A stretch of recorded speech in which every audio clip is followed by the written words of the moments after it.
So Kevin has this joint project between me and Alan. Alan has studied atmosphere chemistry, so the ice nucleation process is not clearly known. What is the mechanism and what factor would affect ice nucleations on the aerosol particles? Okay.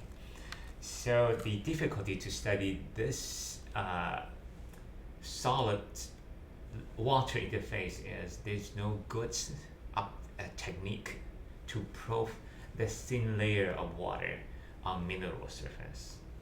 If we use look at a traditional technique like Raman's vibrational spectroscopy, IR absorption vibrational spectroscopy, these techniques are not surface sensitive. If you do IR absorption, the bulk water would dominate the signal because the surface layer is only a few more layer. It's basically the signal would just buried and dominated by the bulk signal. So then the reason we work on this problem together is in my lab there is a optical technique that can probe the interface without getting much signal from the bulk water. Okay. The technique work of this, we have two laser beams. We overlap two laser beams at the surface of minerals. So this is the mineral water interface. And we overlap two beams at the surface. One is in the IR region, the other one is in the visible region. Okay, one is green, one is IR.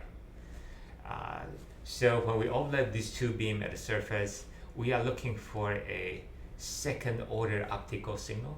So this is called some frequency generations. The process basically combines two photons into one. So it combines one green photon and one photon in infrared, and then it generates a blue light. Okay. So what Kevin has been measuring was he put in two laser beam. One is green, one is IR, but measure the green laser outputs.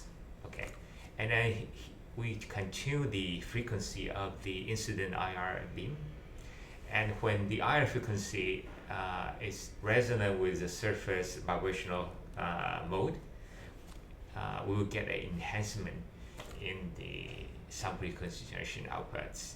So if we scan the IR, the spectrum look like an IR spectra, look like an IR vibrational spectra, but the signal is only generated at the surface because theoretically this second order optical process would not be allowed in the isotropic media. And in bulk water, because bulk water is considered random, so a random media is isotropic. That means in every direction is the same. Okay, so this second order process would not generate signal in bulk water, only generate signal at the interface.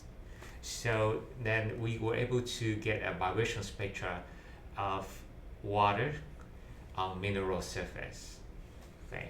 So if you look at the vibrational spectra of bulk water, there is a OH stretch peak at 3400 wave number.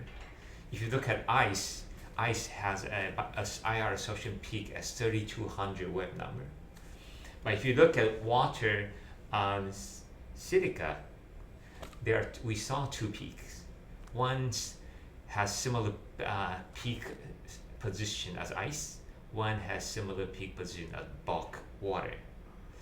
So some people consider the structure of water on mineral surface at room temperature is actually half ice, half liquids.